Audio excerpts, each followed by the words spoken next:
The reason we moved away from Drake was that we felt that we wrapped that story up on Uncharted 4. And that's really the motivation to find a new cast of characters that could actually carry on the Uncharted legacy.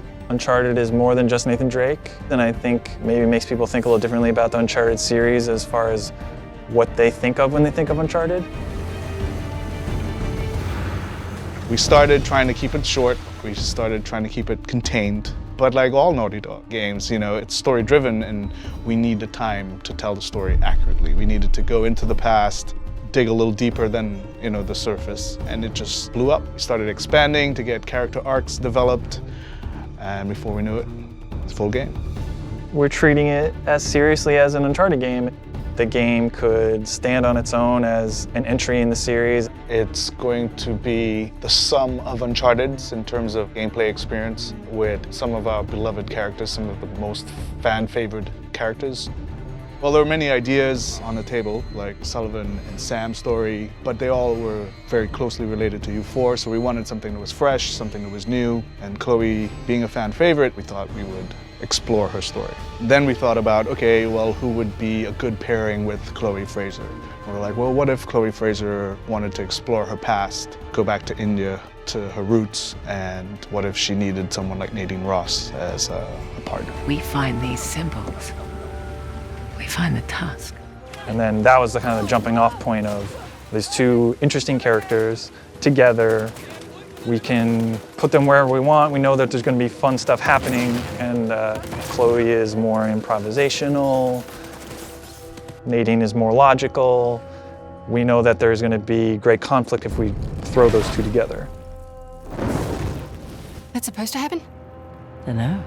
Chloe Fraser has interest in the Tusk of Ganesh, which is a treasure that's in India that is kind of close to her. Her father was an archaeologist. He had tried tracking down this tusk before in the past. So for Chloe, there's a personal attachment to the tusk.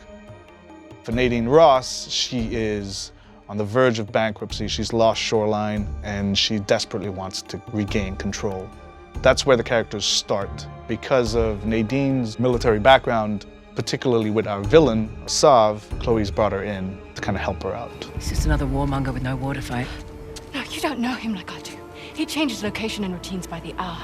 We'd be foolish to take unnecessary risks. Let's get one thing straight. This is my gig. You want your share? We play by my rules. For Sav, as a villain, he is motivated by a code. He believes that he owns rights to this land, and he's fought a war that has kind of gone on for centuries. So recently he has started rekindling this war to profit. Giving the player more options, I think, would be the highest level, encompassing way to describe what we're trying to elevate even from Uncharted 4. We have all those things at our disposal again, rope climbing, driving, we have the winch, stealth options. We have lockpicking now, so we have crates of things that you can find certain weapons or treasures in. We just present you with a lot of stuff that the player can then decide what to do, and then of course having an allied character with you during all of those things and making sure that they can react and be as lifelike as possible as a human would.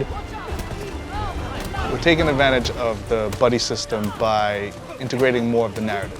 For example, if our characters in the story aren't communicating well, or they're upset, or they're aggravated, it will reflect in the gameplay. So if I've just come out of a heated argument with Nadine Ross, in the gameplay you will feel that tension, you will feel that aggravation.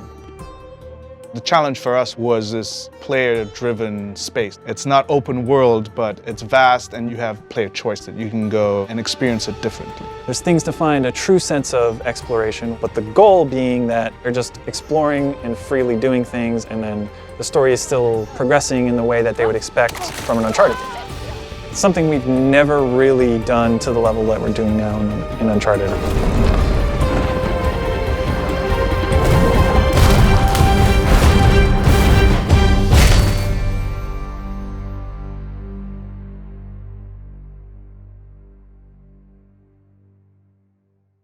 PlayStation